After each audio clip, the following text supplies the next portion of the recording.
My name is David Saperstein. I'm part of the adjunct faculty at the center, and it's really a delight to have the opportunity to be with you today. We have three very distinguished speakers. You have their introductory, the descriptive bio material in the program. You can read it at your leisure, but not while they're talking. But we're really honored to have Konstanty Gebert, a prolific writer and author who's lived on the front lines of many of the issues that we are talking about today, both as a Jewish intellectual within the Polish community, but as an underground journalist, war correspondent. He wears many hats. He's written 11 books in Polish, which Jacques Bálint will be giving a lecture on after he finishes all of them. Bálint Magyar served in the government of Hungary as the Minister, I love this, of Education and Culture, but also the Minister of Education and Science. At some point, he'll tell us what the difference is between those two posts. He is a noted authority on the issues that we've been dealing with, the sociology background that he brings to bear on the subjects that we're discussing. Heather Connelly, for those of you who are here from the Foreign Service School, I'm sure all know by reputation. She serves now as the Senior Vice President and Director of European Affairs at the Center for Strategic and International Studies, CSIS, but served in the State Department at a very crucial moment in the evolution of Eastern Europe from in the post-Soviet era to the point that we are now. So they each bring their own expertise, their own perspectives. We're really delighted to have them. As with the first panel, I'm going to ask each of them to speak for 10 minutes. Then I'll ask a few questions and open it up a little bit earlier than the last one to you in the audience who's gathered here to enter into the discussion with us. So really honored to have our speakers. And Konstanty, would you begin? Certainly. Thank you. And thank you, Georgetown, for having us. In her opening remarks today, Professor Sommer kindly quoted something very foolish I had said a couple of years ago when I said that I expect to retire in a boring country. Well, that was probably the missed prediction of the decade, except that I said I want to retire in a boring European country. Now, had the entire excitement that we're discussing here today been limited only, as it seemed a couple of years ago, to Hungary and Poland, we could have said, well, this is the penalty you pay for being in the periphery, right? So those guys will lose some time again, they'll do silly things again, while Europe moves on. But it's hardly our own problem. It's a European problem, which might be more acute in Hungary and in Poland because the parties causing the problem are in power. But we've got Italy joining the club. And you've got in France, in the Netherlands, people waiting to take over. So the question really is, why has Europe gone nuts? What's happening? And one thing that's happening is nations, in the ethnic sense of the term, as ethnic groups. I confess I'm not entirely unbiased on nations. I don't like them. And apparently I take from my Zayde, who used to say, don't scare me away with nations, I want to live in society. Well, we don't really have this choice anymore. Nations have been asserting themselves, and have been asserting themselves for understandable reasons. One is the fact that, as nationalists in Europe everywhere will tell you, European construction is a threat to our national identity. They're right. The threat is not black EU helicopters at dawn, but the fact that national identity no longer, if European construction continues, is the main determinant of who you are and what you do. It's one of the many facets of complex identities that we all carry with us. It no longer defines you. And if you think that one should be defined by one's ethnicity, yes, Europe is a threat. But second, you have the massive immigration in Western Europe over the last 2 decades that Western Europe clearly doesn't know how to handle. And in the eastern part of the continent, especially in Hungary or in Poland, where there are practically no immigrants, for very common sense reasons, frankly. If I would have to choose between being an immigrant in Warsaw or in Berlin, well, I just look at the advantages and the security, and I know where I go. But in this part of the continent, there is a historical understanding of the 20th century that goes more or less like this. The 20th century has been a nightmare. Millions killed, oceans of blood spilled, but at least we are finally amongst our own. We finally got ethnically homogeneous countries. Poland was never ethnically homogeneous in its history. Until, courtesy of Hitler and Stalin, it became so in 1945. Hungary was never ethnically homogeneous. Until, courtesy of Trianon and then Hitler and Stalin, it so became in 1945. And for some reason, people think this is a good thing. Actually, this is what justifies all the horror and the suffering. The millions of dead, the oceans of blood, were to enable us to be finally amongst our own. This is, again, not only a Central European feeling. If you look at Marine Le Pen, who says, "On est chez nous," we are amongst our own, she is expressing the same aspiration, if not necessarily description of the facts.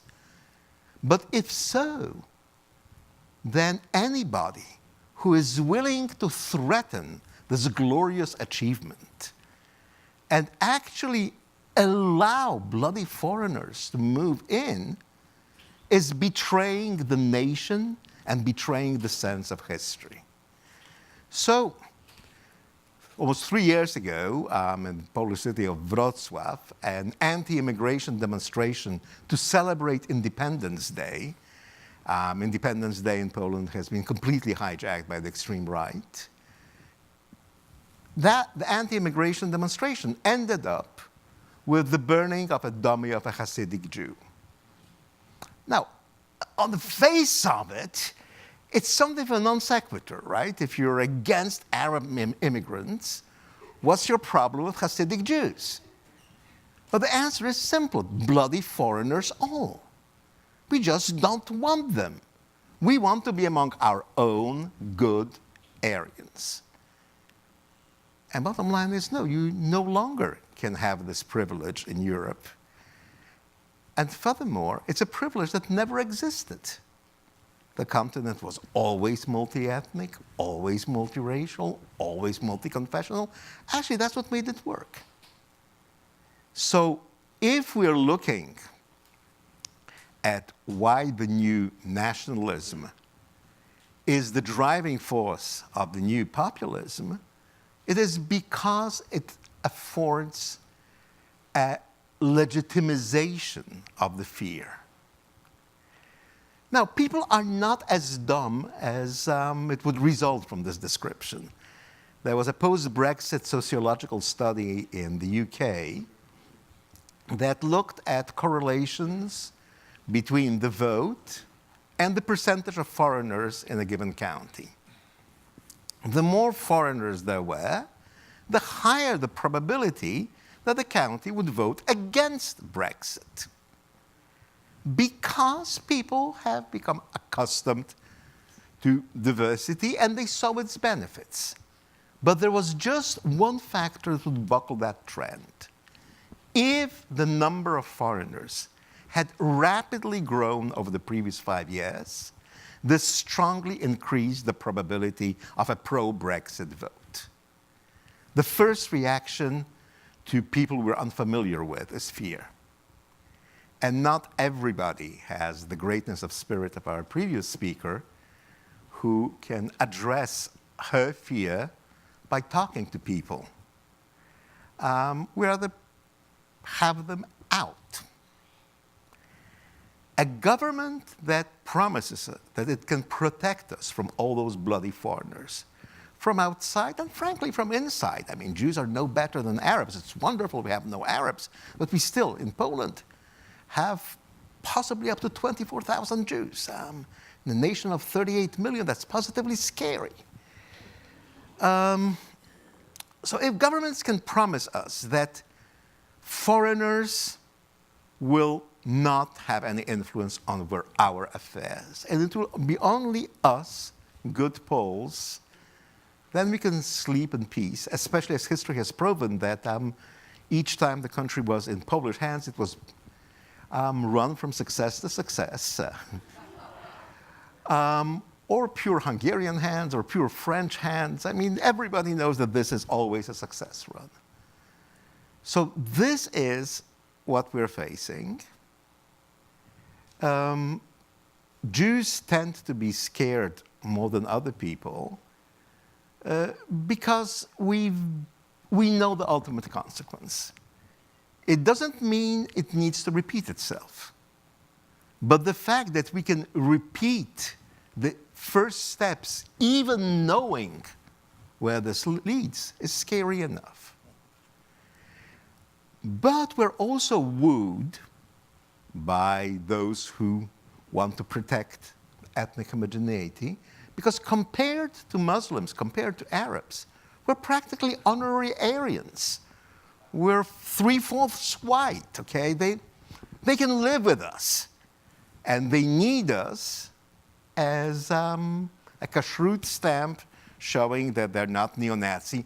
Jews like us, right? And then it gets even more paradoxical when you realize that the current Israeli government seems perfectly happy with that. The wonderful relations with Hungary, the great relations with Poland.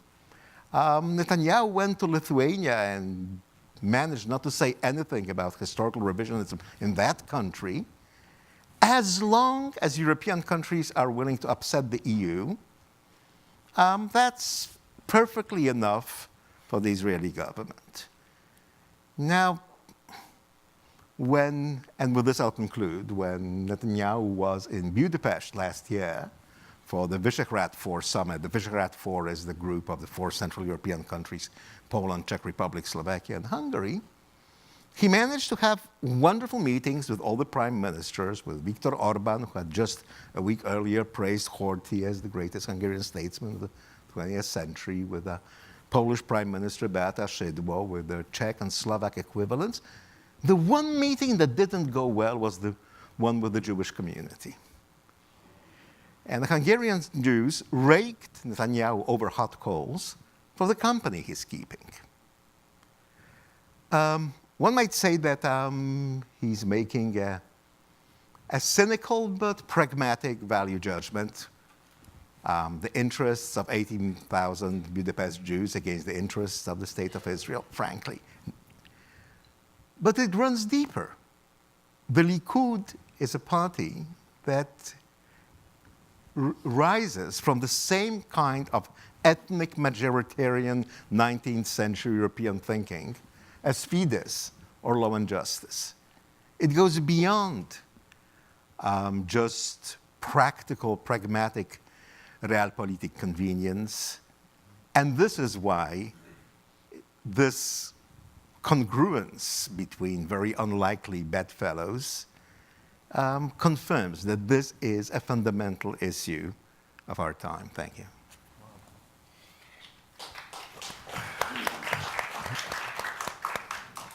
A wonderful start for us. Thank you. Bálint, pressure's on now. May I turn to you? Thank you very much for the opportunity to be here. I will speak about Hungary, but I think what I will say it have a little bit wider relevance as well. First, I would start with that I would like to make a difference in the relation to ideology of mainly extreme-right political actors and ruling dominant parties. Ruling dominant party now in Hungary, I mean the Fidesz, led by Orbán Viktor, but the same, I think, fits to Putin's party, the United Russia, as well. The extreme right-wing political actors, they are ideology-driven, while these new autocracies, and I do not count Poland and other East European EU countries in this model. Within the EU, Hungary is the only one what I consider to be an autocracy, a patronal autocracy. They are ideology applying and ideology-driven regimes. It's a very important sociological difference between the two. If somebody is ideology-driven, they are true believers in that ideology, fanatic and emotional, while you are utilitarian and cynic and rational if you are an ideology applier as a politician, as a political force. There is a value coherence and ideologically consistent set of values when you are speaking about extreme right-wing groups. But it's not the case. Not the case in ruling party in the case of Fidesz. You also mentioned that they can have very good relations with Netanyahu on one hand, on the other hand have a lot of conflicts with the Jewish communities in Hungary. The coherence is ensured through functionality, according to the needs of political power, and it's absolutely different. Ideologically inconsistent, what they represent. Why they, for example, Orbán defends so-called defends the Christian Europe. At the same time, he's going to a meeting to Kyrgyzstan and meeting with our ancestors, all dictators from Erdogan to Aliyev and Nazarbayev and others in Central Asian former Soviet republics. So it has an ideological determination, like in the extreme right-wing political forces, but a utilitarian determination. In an extremist political actor, normally, which is ideology-driven, both the protected group and the stigmatized group, they are stable. You are an anti-Semitic group. We defend, as we saw, the white supremacy on one hand. On the other hand, we blame other ethnic groups if it's needed. It's not the case. It's not the case at the ruling parties, which are ideology pliers. That the protected group is stable, but those groups, those social groups, whom they choose to be targeted, stigmatized, and criminalized, they can change according to the political needs. They raise the extreme right-wing parties' hate actions and crimes. The ruling party is not interested in hate campaigns. They are interested in fear campaigns, to raise fears in their supporters and to create a situation when they can prove that we will defend you. And it's not a matter for them who is the enemy. Enemy is needed, but they choose it pragmatically, according to the needs. The extreme right-wing parties in such a set has a relativizing effect when, for example, the Hungarian government can always say, when it's raised that they have campaigns with anti-Semitic or racist or xenophobic or homophobic flavor, that they are worse than we are, and we are still better, so you should have normal contact with us, otherwise they will come. So therefore, these extreme groups are really needed for the regime, and if they are not strong, they generate some. They create some and support some. And therefore, there is a legitimizing effect for the ruling party, the existence of the extreme right-wing political forces. And of course, there is a generating effect when they launch such type of campaigns that, of course, they raise not necessarily the number of those people who follow such ideologies, but at the same time, they make it open and explicit and acceptable. And while these extreme right-wing parties can serve as a buffer for the recruitment for the leading party, they at the same time ensure a central position for these parties as well. There is three major slogans around which they concentrate their ideological panels, I would say, not consistent ideology. God, nation, family. This is used. It was used already by the so-called smallholders party between the two world wars and after, but Fidesz took it over. But as a sociologist, I'm interested not in a grammatic content of these words, but the functions of this. The God that they are Christian government and Christian regime refers to their moral position, and these two functions is depriving opponents of moral acceptability. When they refer to Christianity, they say they exclude all other reasonings that it could be moral. It's automatically immoral, what the others are saying, because the moral is on our side, because we are Christians. And at the same time, with this, they make competing policies undisputable. And of course, with these functions, you will find the stigmatized groups, atheists, liberals, and so on, whom you want. The nation, I don't think that the nationalism of the Fidesz is a 19th century type of nationalism, because that type of nationalism was targeted against other nations, and at the same time in the 19th century, created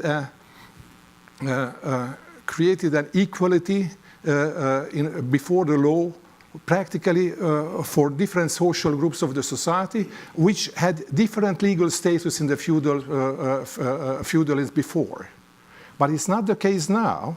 Their nationalism is not targeted against other nations. It's targeted against own opponents. I am not Hungarian in Hungary because I'm a critic of the Orbán regime. And therefore, it goes always, the discussion about that, and you are traitors, betrayers of the homeland, etc., etc. So their nationalism is directed for inside. They have no trouble or not any discussion with the so-called nationalists of Slovakia or Poland or other countries. Well, with Poland we have never conflicts in the history, but with the neighboring countries as well. So therefore, the real function of their nationalism is somehow to protect the so-called adopted political family, what is the ruling elite in Hungary.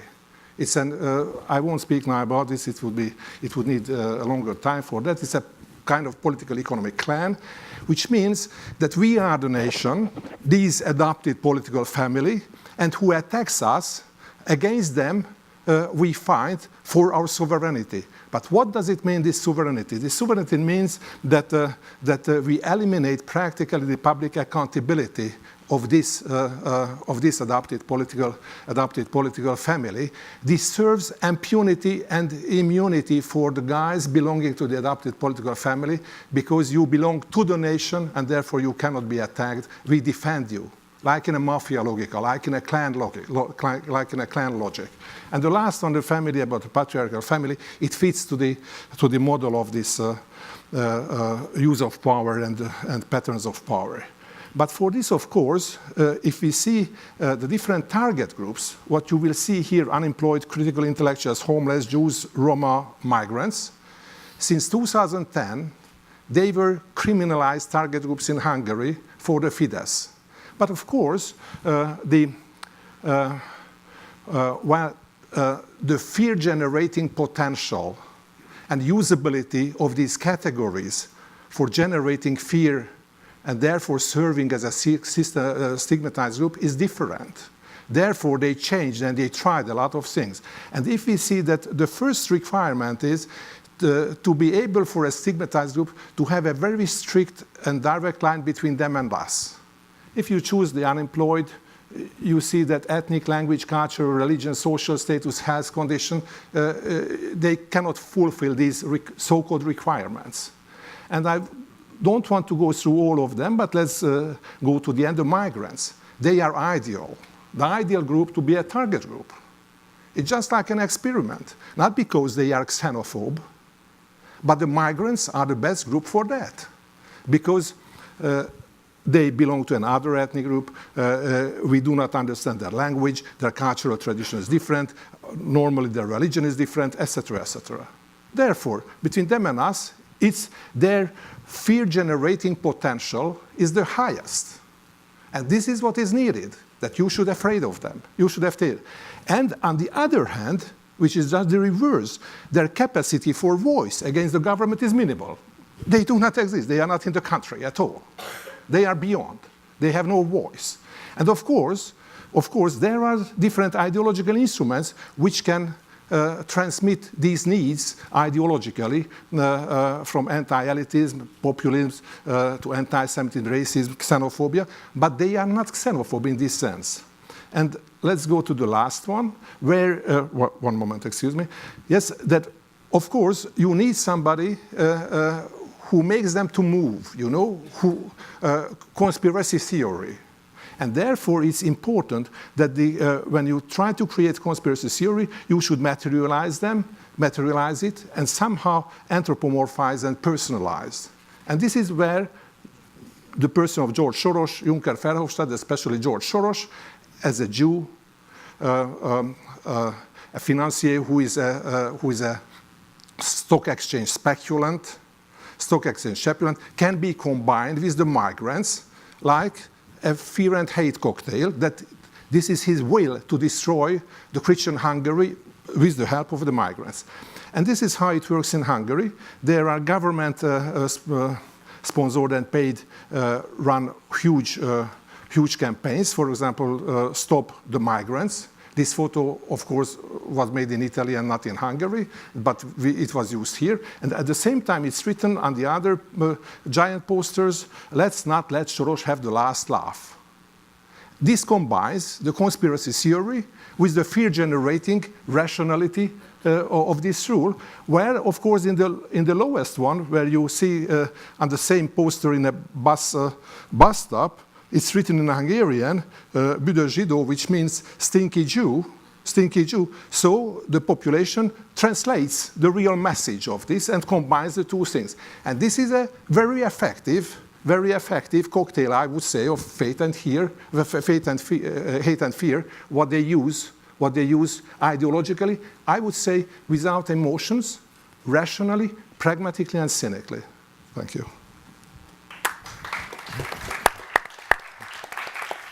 Heather?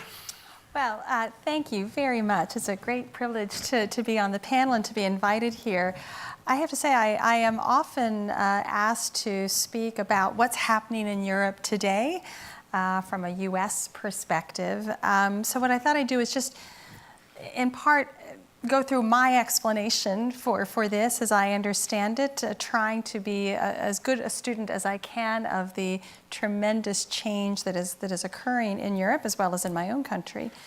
You know, I try to bring this down to a very human element, because I think when I speak with audiences, sometimes if they don't understand all of the events and what's going on in Europe, we try to bring this down to a human level. So at a time of great change and turmoil, what do you cling to? What is your sense of security? For some, it's their faith. For some, it's their family.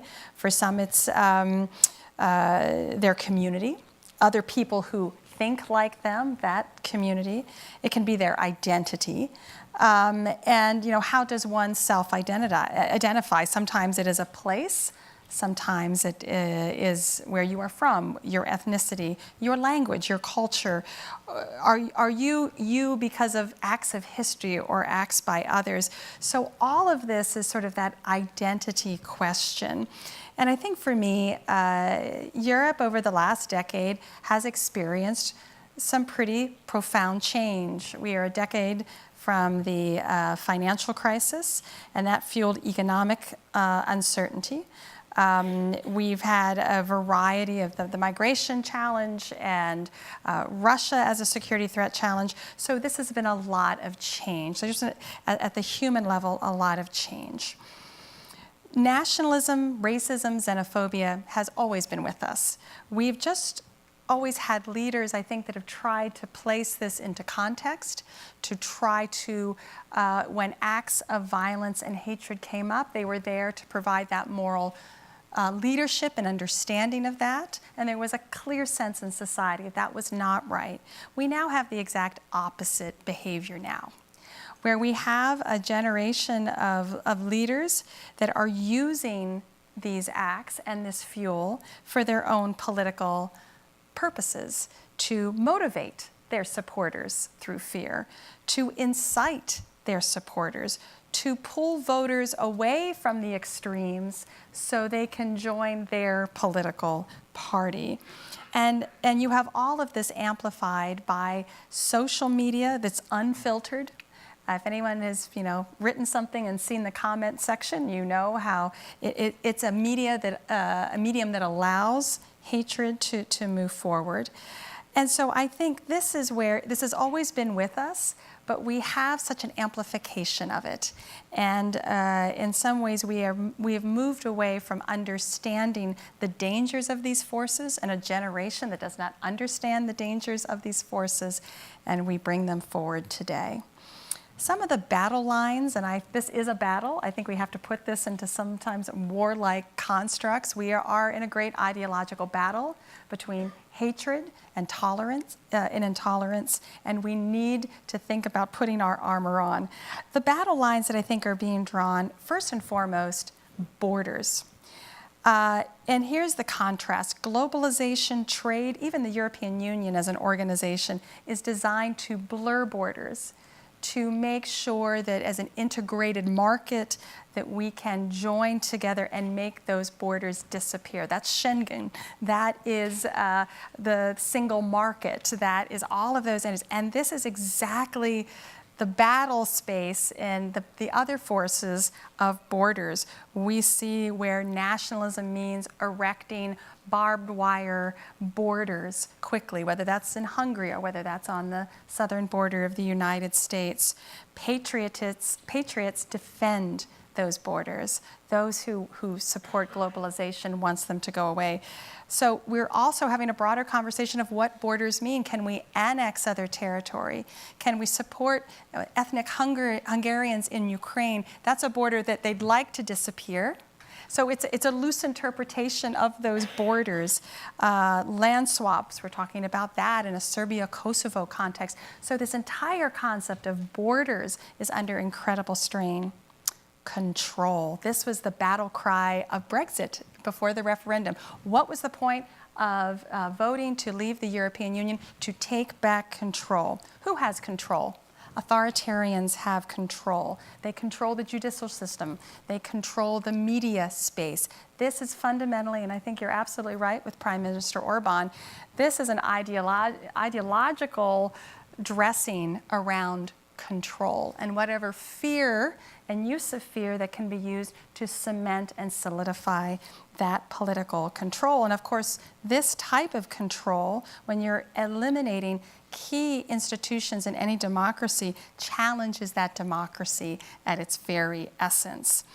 And again, we're seeing how control is being exerted by regional powers, whether that's Russia in its sphere of influence, China in its sphere of influence, Iran as it tries to create a sphere of influence. This control factor, both from an ethnic perspective, but also, again, a challenge for borders. The economic implications of this rise of nationalism and racism and xenophobia, this is to me the great puzzle. And looking specifically at Poland and Hungary, these are two countries that they don't have, Poland in particular, there's not an economic justification for this.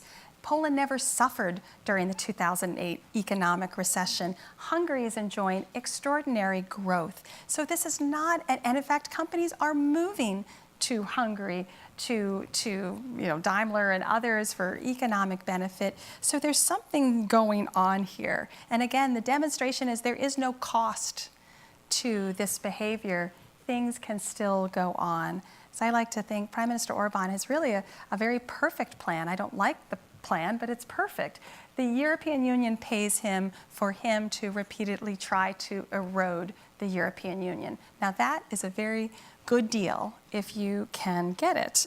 But again, there's not economic consequences yet. Two other points I'll make.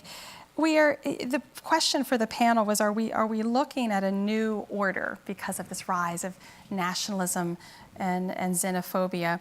We are not looking at a new world order, but I think we're doomed for a prolonged unclear order, and that in itself has its own lack of stability. We have an extraordinary number of international rules, laws, norms, conventions, and they are fantastic, and they came out of an experience of absolutely catastrophic societal collapse. But someone has to enforce those rules. Someone has to step forward and protect them. And if fewer and fewer countries are able to stand up and protect them, we don't have rules anymore. We have guidelines, or we have new rules, because those old rules are being pushed and bent, and there's no consequence for that, so we can go a little farther.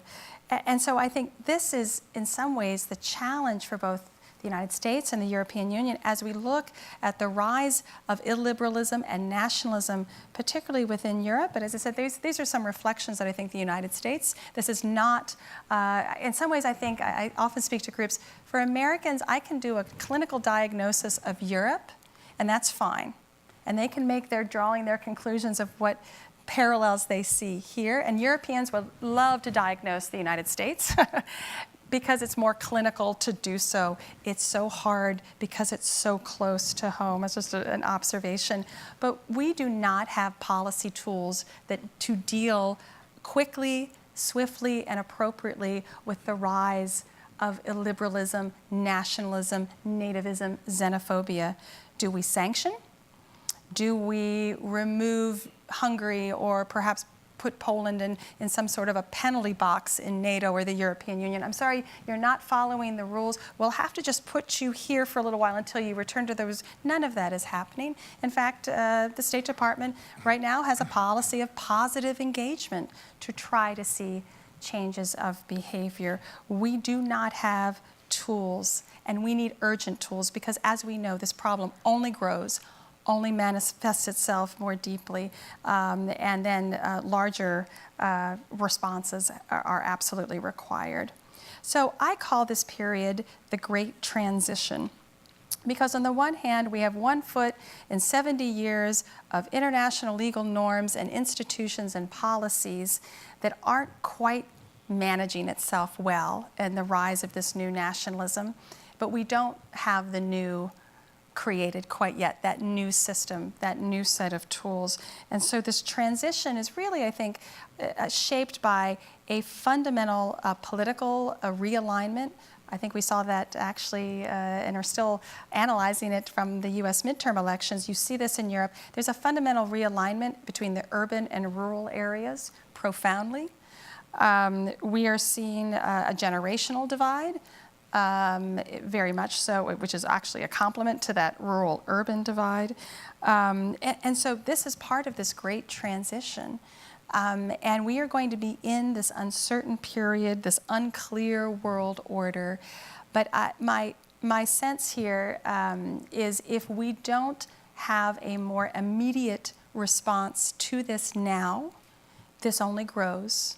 This only gets bigger. This only manifests itself. And I'll just end with a very sobering quote. Let's see if the audience can guess who said this. I'm not going to finish the quote. I see the world being slowly transformed into a wilderness. I hear the approaching thunder. Does that resonate? That was Anne Frank in July 15th of 1944. And of course, her ending was, and that one day will destroy us too.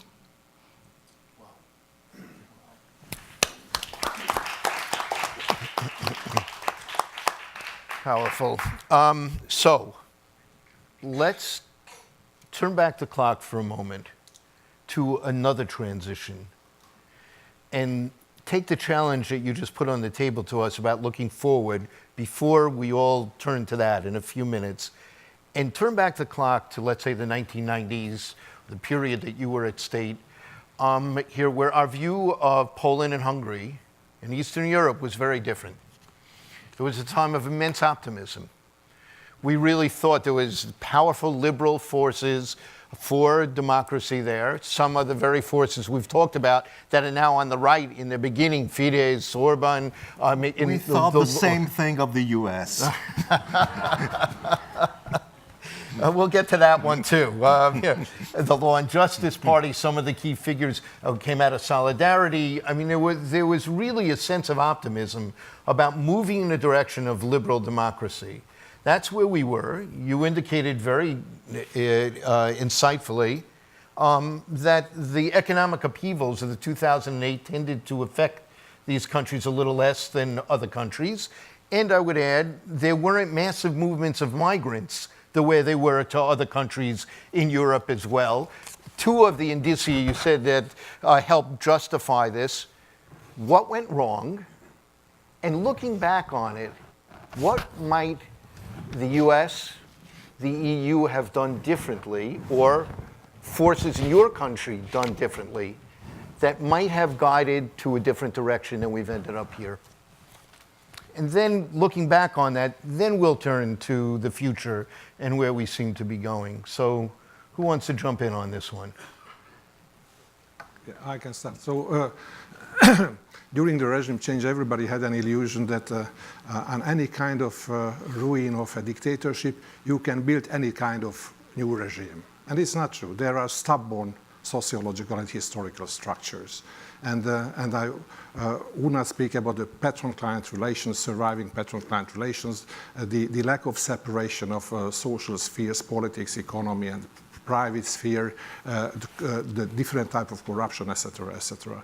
What happened in most of these East European countries that we had a very constitutionally very developed constitution with checks and balances, etc., and so on. But at the same time, the whole value structure of these societies, of course, did not change so quickly as it should be.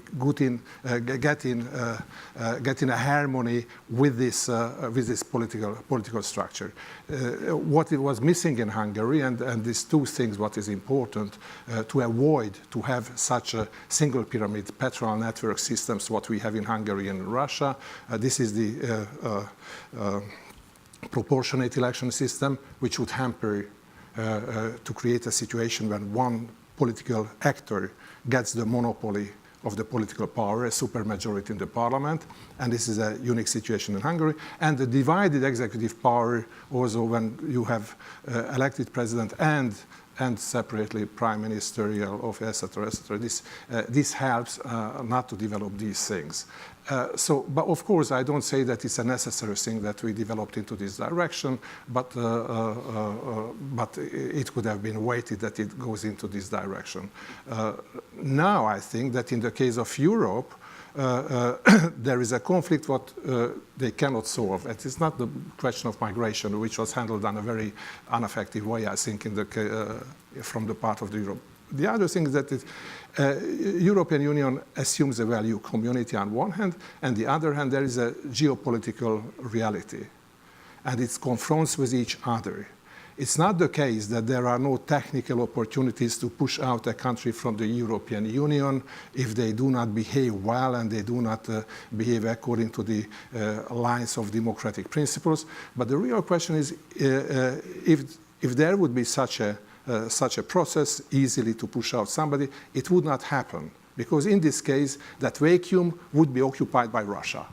And therefore, we have to admit that this is what gives a blackmailing power of these half-autocratic regimes in the eastern side of the European Union.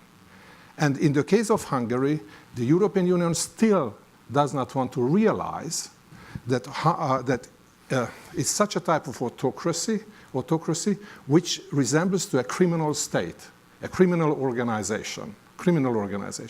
And when they want to educate this autocracy, this is something like if they would like to convince a lion to be vegetarian.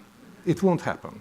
Let me just push a little bit further here to ask the question, looking back, what might the international community have done differently? What might advocates for liberal democracy within Hungary have done differently that might have led in a different direction? First is to realize the real nature of this regime, what we have in Hungary. It's, I call it in several books, a mafia state, where it works as a criminal organization along the lines of adopted political family. In spite the similarities of the ideological panels what they use, Poland is an absolutely different case. It does not resemble to Hungary. I know that it's practically difficult to handle the situation when you have to negotiate within one community with a criminal. I know that it's not an easy thing. But there is a difference between the EU sanctions and the US sanctions towards Hungary. The US sanctions are targeted towards the perpetrators.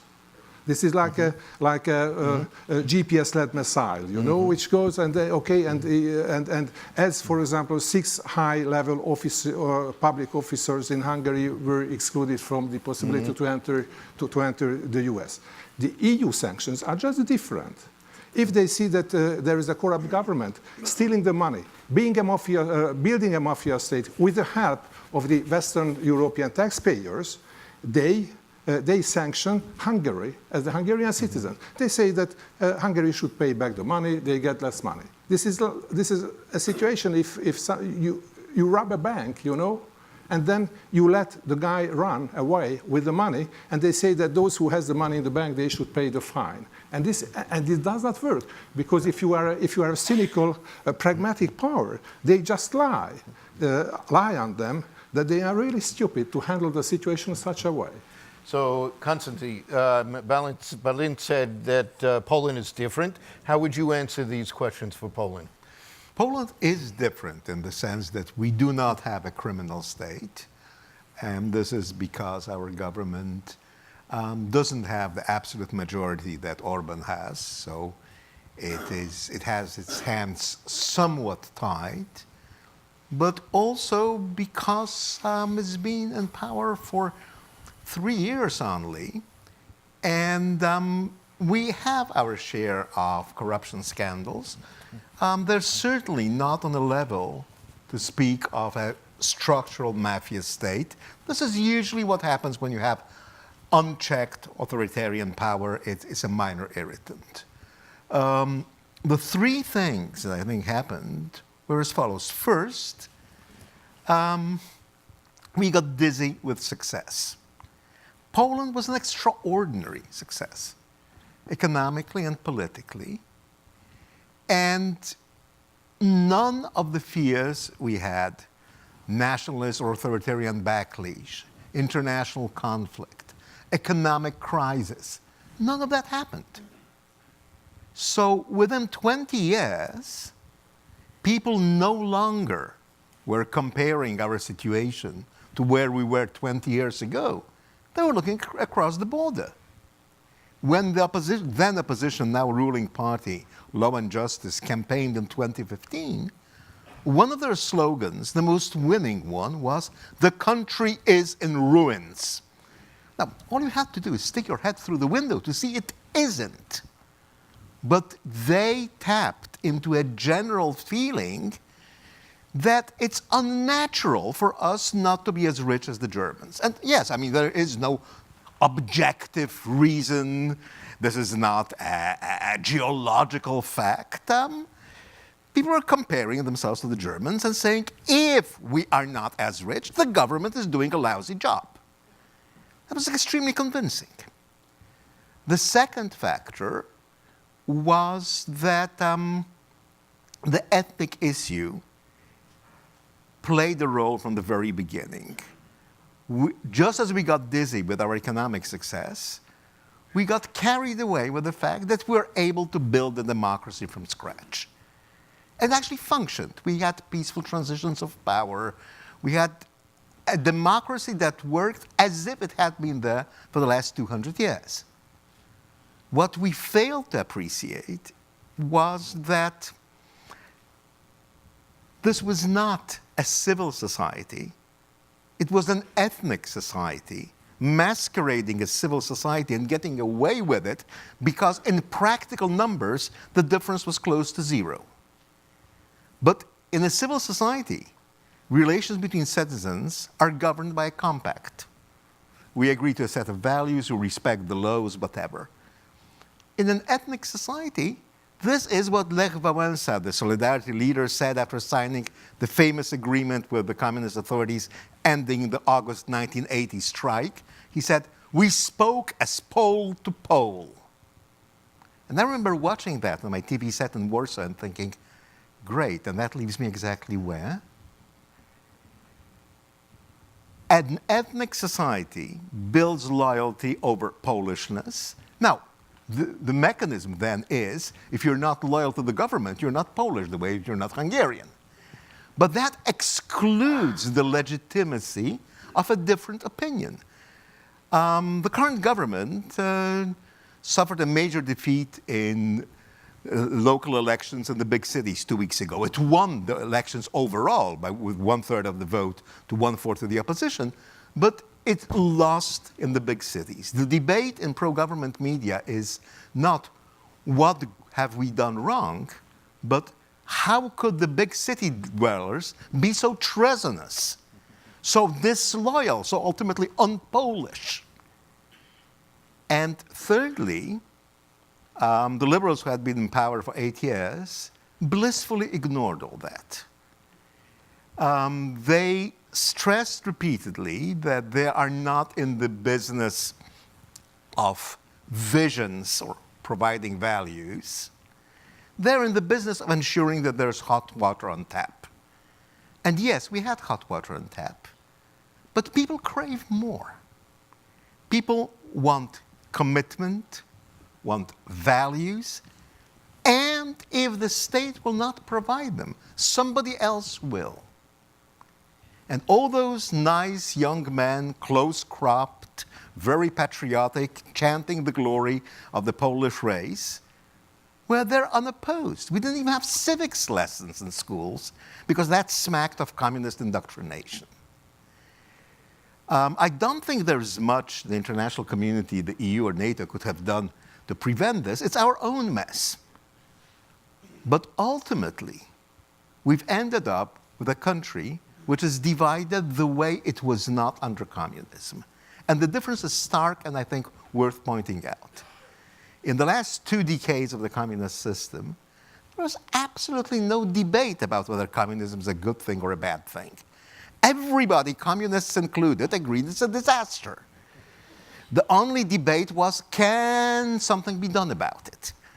And most reasonable people, incidentally, reasonably believed that, well, no, Soviet Union is here to stay, so nothing can be done. And then you had long-haired idiots like yours truly who actually said that, yes, something can be done, and went about doing things, aggravating reasonable people horribly.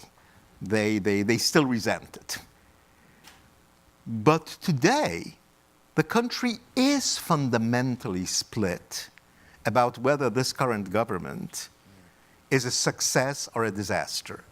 And more Poles would tell you to your question, what went wrong? They'll say, everything went right. We're finally on track. Not because they're coerced, not because they're intimidated, but because it seems we can have the cake, eat it too, and have somebody else pay the bill. I mean, what's better than that? Hard to think of other countries in which it's split almost down the middle, or whether the government is a success or not a success. And we could go on. We're unfamiliar. Exactly. Well, I think for me, the lesson I took away, and I was at the State Department from 2001 to 2005, so I wasn't in the NATO enlargement group for Poland and Hungary, but for the EU accession and then for the Big Bang NATO enlargement. I think my lesson is that we tend, when things go well, and NATO and EU enlargement, I think there was a tremendous amount of US leadership that was behind it, working shoulder to shoulder with Europe. And when it happened, we said, congratulations, we're so excited for you, we're extremely excited for us, and now we are very busy. So, EU, you've got this. We're very busy, and we will have a very transactional relationship with those countries if it's needed to support our efforts in Iraq or Afghanistan, or in general be supportive of US interests. So at the moment of our greatest strength and leverage when they enter the institutions was the moment we said bye. And what we should have done is the exact opposite. But this is so counterintuitive to everything we understand. We should have at that moment reinvested, particularly in civil society. We misunderstood the weakness. We did take it for civil society. And democracy is a work in progress, but we did not allow for the thesis that backsliding from those countries that particularly the U.S. felt, and this is particularly true in Poland, less so in Hungary a bit, we feel that we were part of that solidarity roundtable. We did that. So when the government, and particularly Mr. Kaczynski, is really altering that historical understanding, in some ways that diminishes the perception of the U.S. role in that. And I emphasize perception, but that's our victory too, that is being rewritten. So the lesson to me is we needed to double down and reinvest, send our best and brightest diplomats, engage because the progress was still happening, and we left the playing field. And now I think we're paying a great price for re-entry. If I can say just two other thoughts, as I've been taking notes from both of you, it's been so insightful. A lot of both what Poland and Hungary, for very different reasons, is really using historical grievances in an extraordinarily powerful way. And it is this 100th anniversary, particularly for Poland, but I'm watching this across the Central Europe. It's going back and rethinking that history in a very negative way. And I think this is another, it's rethinking about intermarium as an appropriate foreign policy approach, returning Polish leadership, whether that's through the 3 Cs or other developments. Hungary is using, I think, and I'm really bracing myself for the 100th anniversary of the Trianon Treaty and how that will be used. So it's based on grievance and what was done wrong to us, and that can fuel a very virulent nationalism. I would also say on the migration question, you're absolutely right. This is used with such fear, and there aren't migrants coming to these countries. I think Ivan Krzysztof, in his book, After Europe, has the sort of the best take on this. This is also becoming existential because the demographic shrinkage. And this is exacerbating this ethnic identity. You look at the Baltic States, where I think it's the most acute, where over 1 million have outward flows of migration. They're trying to cling to a language and a culture that is just, children want to learn English and they want to leave to get jobs. That exacerbates this issue. And I think it's going to exacerbate particularly Hungary, not so much Poland because of their population growth, but the outward migration of the best and brightest in Hungary that are leaving is going to leave what is behind feeling more resentful. And I said, I don't like these trends as we're seeing them, and the tools that the political spectrum is using in a very unhelpful way. Very, very helpful. I have a page of questions about Poland and Hungary I'm not going to get to, but leave to our Georgetown University colleagues to jump in on. But I want to take advantage of the momentum of this conversation simply to move to the international scene and to pose the obvious challenge of seeing xenophobia, nationalism, authoritarianism spreading across the globe. Bálint, your wonderful graphs there in kind of differentiating here between the extremists on one side, the authoritarians, the interaction, and I think would apply much more broadly than just to the countries of Eastern Europe, and it was very helpful in that regard. But with all of the insights that you've given, we're witnessing the growth of authoritarianism, the erosion of human rights and democracy in many countries across the globe. We're seeing the crackdown on the media, the crackdown on civil society, here attacks on the rule of law, weakening of the structures of the rule of law. Are there observations that you would make of what you see on the international scene, that the lessons of your countries, in your case, or the lessons that you were just articulating, would would give us greater insight. That might be a little bit different than what you've already talked about here. And I just wanted to take advantage of this fascinating conversation, and then we'll open it up to everyone here. So you want to take a crack at that, Konstanty? There's one weird factor. It's stunning how similar the fracture is in three very different societies: Poland, Israel, and the US. In Hungary, you're right, it's done. The way the regime is running things, the way the system is structured, until there is a fundamental change, and there's always a fundamental change, it's done. But in those three countries, we have countries that are so bitterly divided that half of the country thinks that rather emigrate than remain forever under the rule of the other half.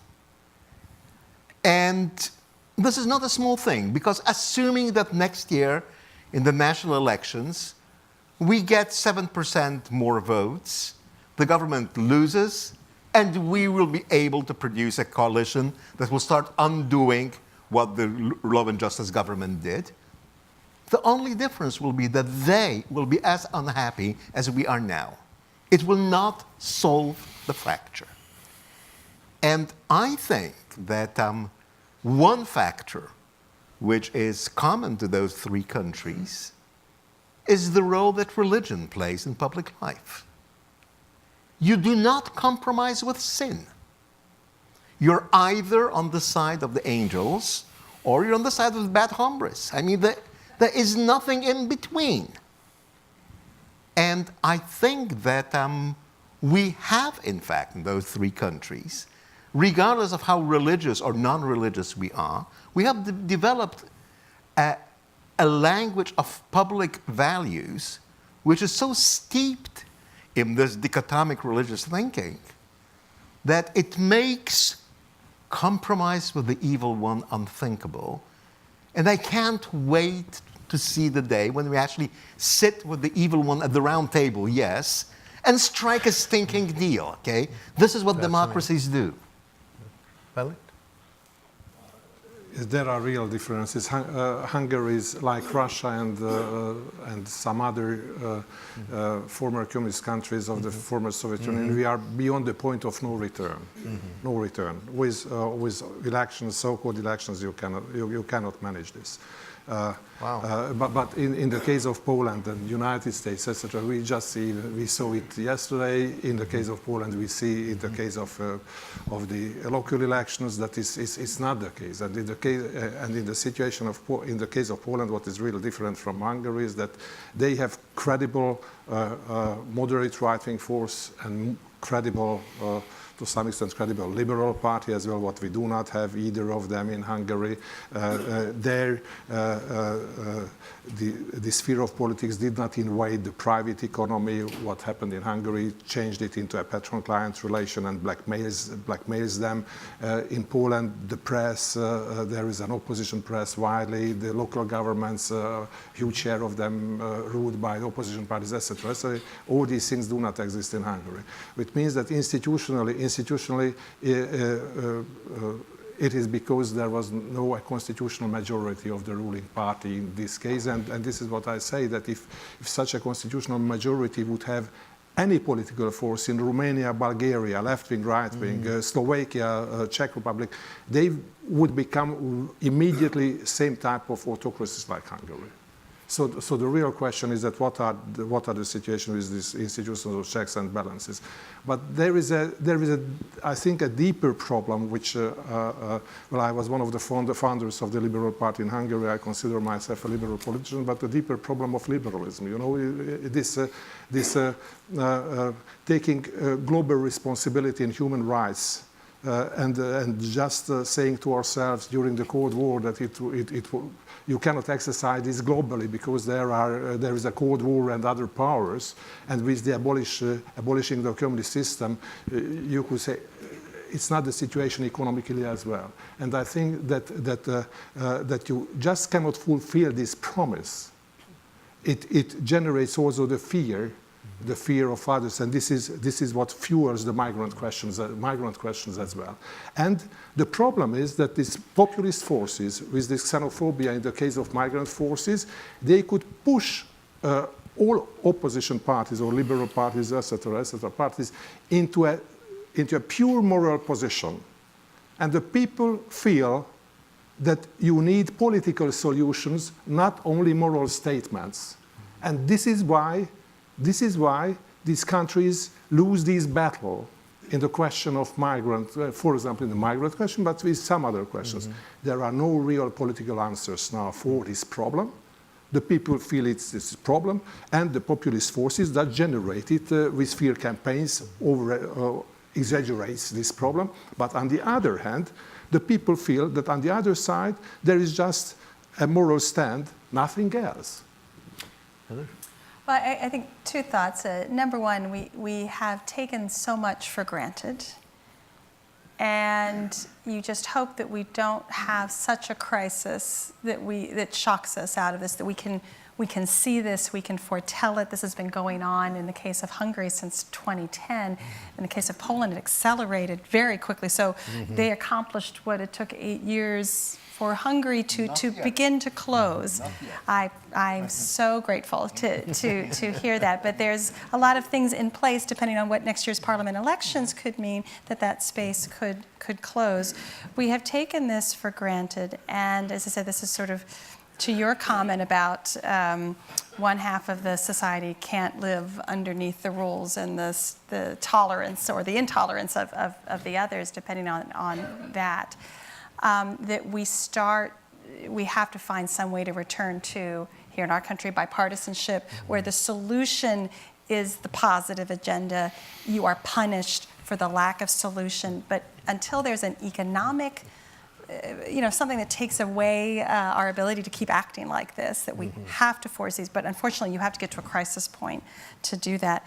The other thing, I think, on a foreign policy, and this is where I think U.S. policy, really for the last 16, 18 years, so this is truly a bipartisan comment. During the Cold War, and it was a very flawed policy, but there was an offensive strategy on that city on the hill, that we were so imperfect, but we had those higher values. That alone was an inspiration to others. We have not returned to that because we haven't lived in our own aspiration. And so if we ever get to a better place and a point in for our government and how the American people view this, that our strength is that aspiration that we will never fully meet.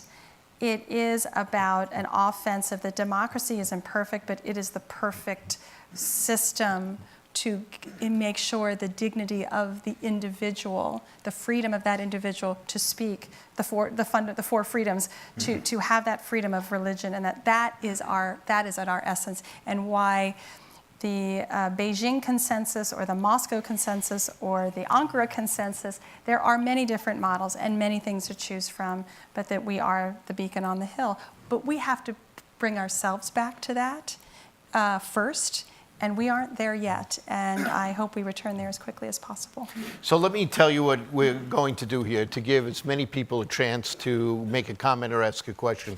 I'm going to open it up to comments and questions. We're going to take as many as we can. It means we won't be able to answer everything. Just make a note of those things that you would like to keep track of, and then we'll have one round of answers as we can here. So let me ask people to just raise their hands. Please look around the room. A lot of people with their hands up.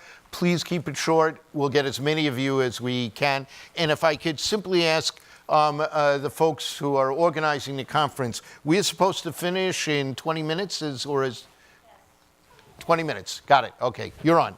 I'm just putting it out there.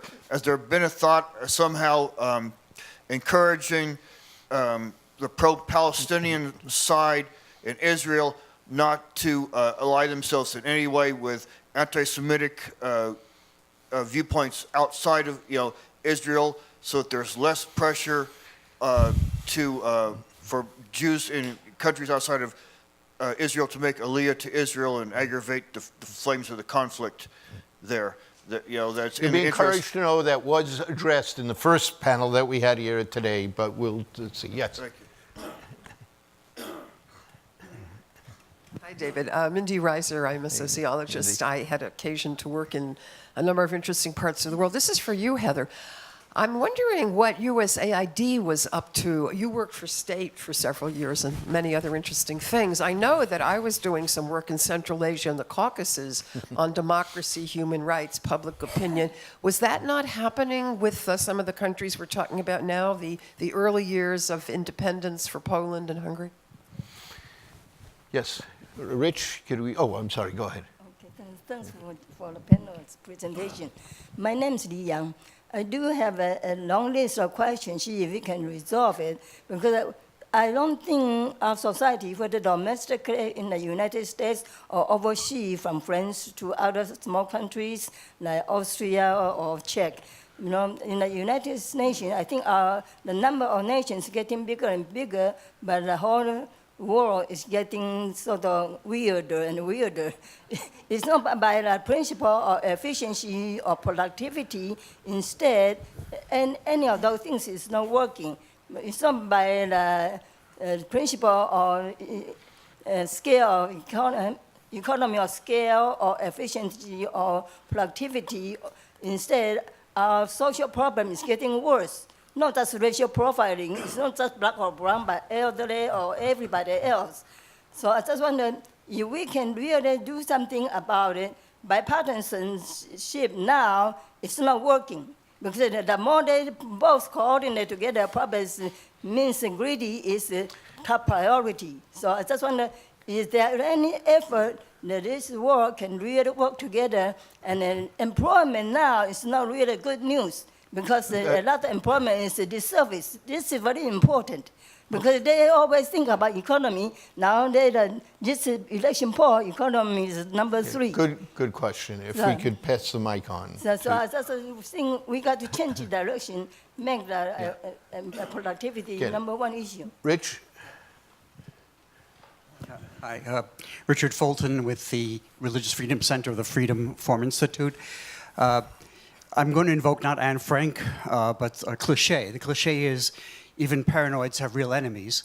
And I ask that in the context of, you know, of course, we need to be concerned about racism, xenophobia, ultra-nationalism, and at the same time, there are nations that are faced with real external threats that they have to defend themselves against, whether it be, you know, Israel or the Ukraine facing Russia. And what's needed for that is a sense of, it seems to me, national cohesion and identity that enables people to feel identified with the fate of their nation and motivated to push back against the forces that threaten them. So how, you know, I'd like to hear what vision you have, any of you might have, of what decent, don't call it nationalism, call it patriotism, looks like, so that can be evaluated, inculcated into our citizens at the same time we avoid the extremes. Thank you, Rich. Anyone else on this side? Rich, in turn. There you go. I can't resist with a Hungarian in the room to say that the most important and meaningful film about the Holocaust is not Schindler's List, it's Son of Saul, and it was made by a Hungarian director and a Hungarian actor who spent the year after they won the Oscar going to Hungarian schools and prisons and Christian churches to show that film and to talk about all the things we're talking about. Yeah. So I guess my question is there a role for artists, writers, filmmakers, which your countries are rich in, Right up your own. in society today? Very and good in question. changing this? Very good question. Will you pass it over to this side, please? Thank you. Hi. I wasn't here before, so this political climate that is in Hungary and in Poland and in France, and is that contributing to the rise of anti-Semitism? I was in Hungary 2 years ago, and this young girl came up to me and she says, I'm Jewish, and I'm leaving Hungary, and a lot of my friends are leaving Hungary because we are being discriminated against. And I was away just 2 weeks ago, and somebody came over to me and said, I'm Jewish, I'm from Paris, I'm leaving, my family is leaving, half of Paris is leaving because we're going to Israel and we're going to Spain. So my question is, if all this anti-Semitism is rising up, it's rising up in the States too, what are we going to do? Who do we call on? Who do we ask to help us? That's my question. Anyone else on this side? Have I missed anyone? Then we have our questions before us. You each have, let's say, 5 minutes here to tackle whichever ones that you wish to tackle. Bálint? Yes. And I should say, if you've not had a chance to, there are copies of an article published in Haaretz that tell the story of Bálint's family over the last several centuries in light of the evolution of the political system there and the very values we're talking about. It's an absolutely beautifully written and very moving article, and I want to urge you to pick up a copy on the way out. My mother's side, my family is a Jewish family. My mother, grandmother, her sister and brother survived in the Budapest ghetto, while my grandfathers and my mother's side grandfathers, sisters were sent to Auschwitz and they were murdered there. So this is just for you to know that what is the standpoint I am speaking on. I think that in spite of this, the present Hungarian government is not anti-Semitic. He uses anti-Semitic panels rationally, cynically, when it feels that there is, in quotation mark, is so-called social demand for it, when it's necessary for them to raise their power. I used to say that if Fidesz would operate at Manhattan, they would be philo-Semitic. But they are operating in Eastern Europe, and therefore they use these panels cynically. It does not mean any moral excuse for them, because morally I would say that even I dislike more this kind of thing when somebody cynically uses these things. But at the same time, I would say that in Hungary, just because somebody is Jew or Jewish, they are not discriminated. They are not discriminated. In spite of this, of course, they can use these anti-Semitic panels in their campaigns for those who are buyers for this, because I say there is a social demand for it. Just let's reflect very shortly to a quarrel and discussion around the sculpture and monument what was erected by the Hungarian government at one of the central squares of Budapest, at the Square of Liberty.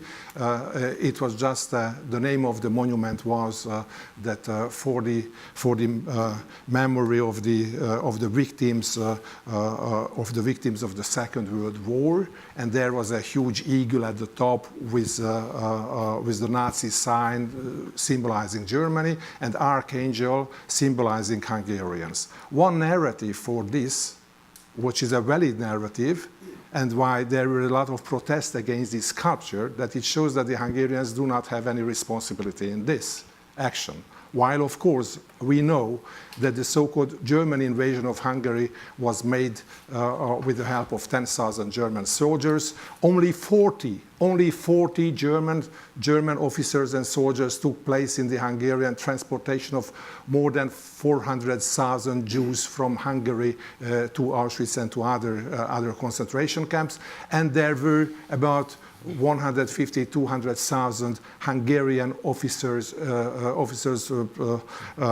people in the bureaucracy, etc., involved in this whole action. And therefore, of course, it was made, Hungary was not suffering as a victim only of this, but Hungarians, hundreds of thousands of Hungarians were a part of this Holocaust action.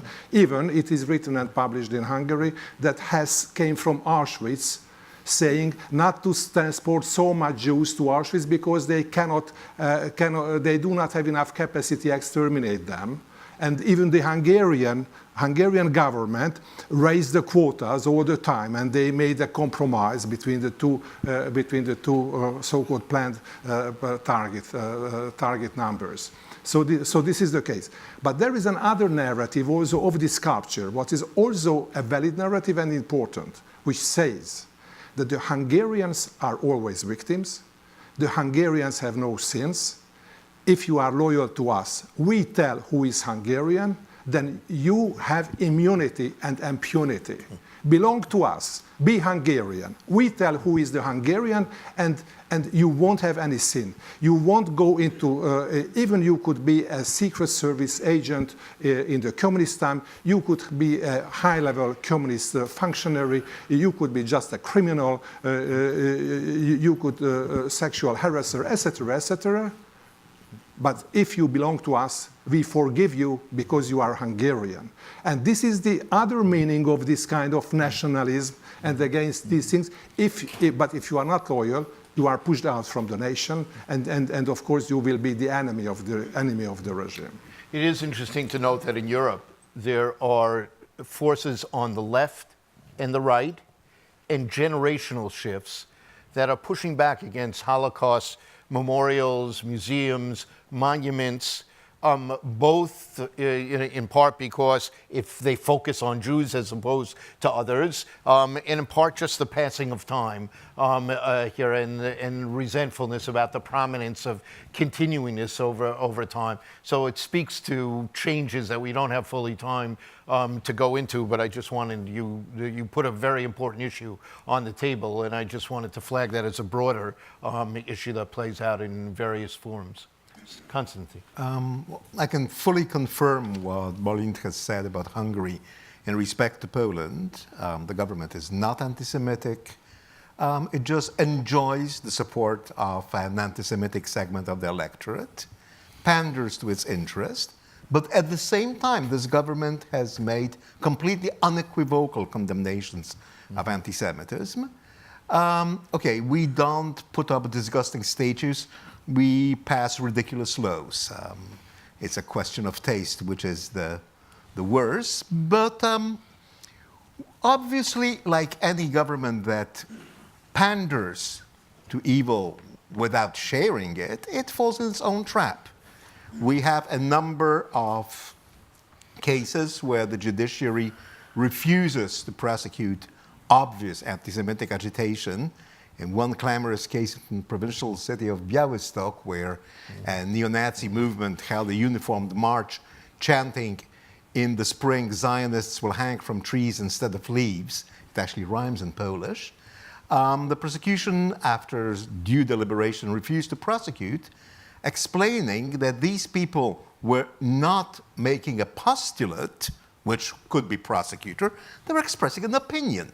Now, had they said Zionists should hang from trees, that would be grounds for persecution. But since they just expressed the opinion that they will hang from trees, this is protected speech. So obviously, the kind of Jewish immigration we have from Poland or from Hungary is not different from non-Jewish immigration. Aliyah is weak. And as to the first premise of your question, could somebody please tell the Palestinians not to go in bed with anti-Semites? I'd love to hear that this was successful. Having said that, yes, even paranoiacs have enemies. Actually, in the underground period, I'm very proud that I'm training by a psychologist to have described a new psychiatric syndrome, which I called reverse paranoia, being the completely unjustified feeling of not being followed. However, I think that the worst possible way to guarantee national cohesion, be it in Poland, Hungary, Ukraine, Israel, you name it, is to assume that there's just one way of being national. And everybody else's way, by definition, is wrong, treasonous, anti-Polish, against national values, whatever. And this is a kind of natural inclination of those governments once they seize Poland. Power, they tend to believe they are the incarnation of the nation. I don't think it's good for the nation. As to the role of artists, there is actually a clamorous confirmation of the fact that they still play a huge role. Last month, a feature movie opened in Warsaw called Clergy. It is a devastating attack on the Catholic Church. It tells the story of 4 Catholic priests in contemporary Poland. One is a lush, another has a live-in lover, the third is plotting against his bishop, a minor character is a child rapist, and this is all. Now, this is not an indie film. It's as mainstream as it gets in terms of the director, of the actors, of the funding. It has been seen over a month by 4 million people. Wow. I mean, forget Titanic, forget Avatar, forget everything. Wow. And it so happened that leaving the cinema hall, I discovered in the audience a friend of mine, an émigré from '68 who had recently returned to Poland. And as we were walking towards the exit, feeling sad and dejected, he said, look, but this is not a fair picture of the church. I mean, there are also good clergymen. To which I answered, look, if what they get is 2 old Jews worried about the fate of the church, boy, are they in trouble. And this film expresses a popular resentment, channels it and legitimizes it. But sociological data are even more merciless. In the over 35 years old group, around 40% go to Mass every week. In the under 35, it's under 20%. This is a disaster. I'm saying that as someone who is not necessarily a great fan of the Catholic Church, but that church is the last social institution that purveys values. Once it commits moral harakiri, as I think it's on the way to, what remains is the invisible hand of the market, who will say, well, if you're so smart, how come you're not so rich? I can't argue with that. I can argue with the Catholic Church. And I think that arguing over values is a good thing. And I loathe to think of the day when there will be nobody left to argue with. There are many countries in Europe that would love to have 40% and 20% these days. Heather, you have the last word. Yeah, just the 2 questions. You're absolutely right. In the beginning, the U.S. made substantial investments in Central Europe, investment funds. There was energy. It was exciting, a lot of money. My comment was, what we thought was, you're great. We've made that investment. You're good now.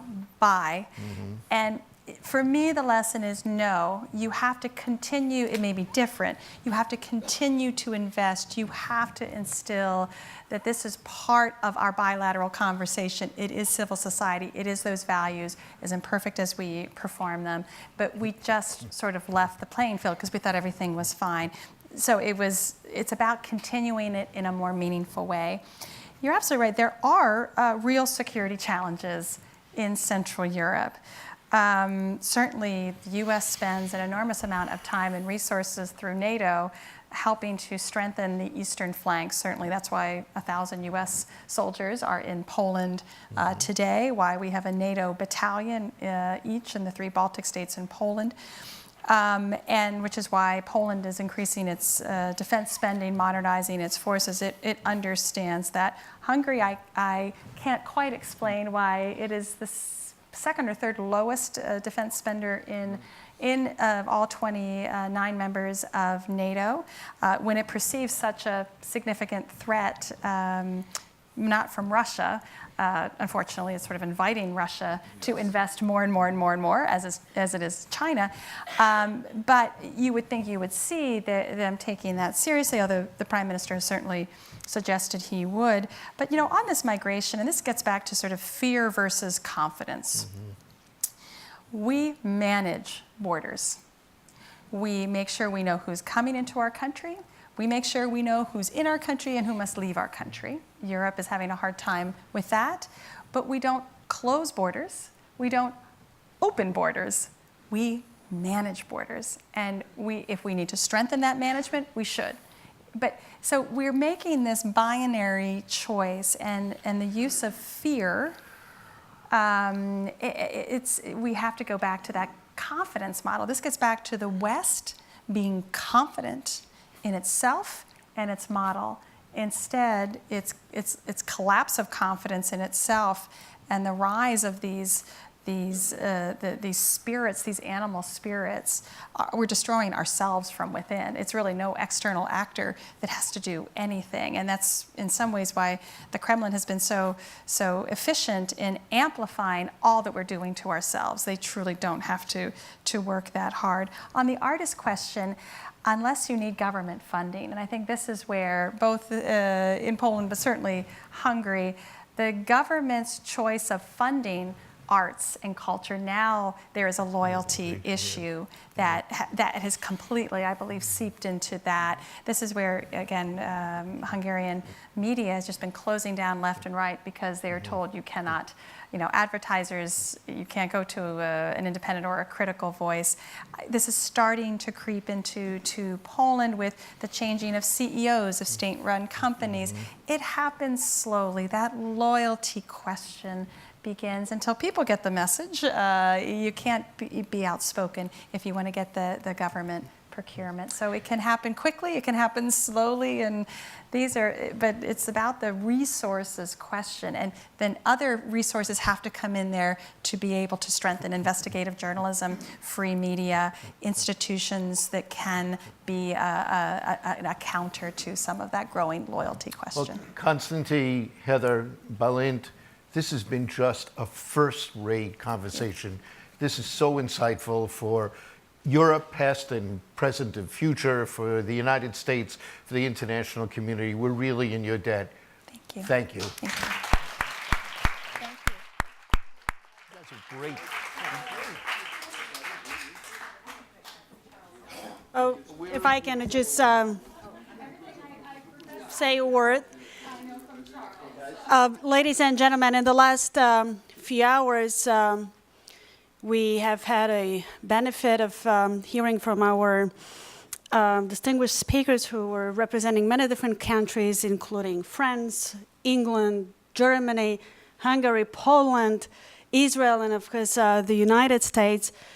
Well, wish I could say they filled us with optimism, but certainly they've given us a great insight of what's going on in the world, on a changing world, and also rising national populism, anti-Semitism, and all kinds of hatred.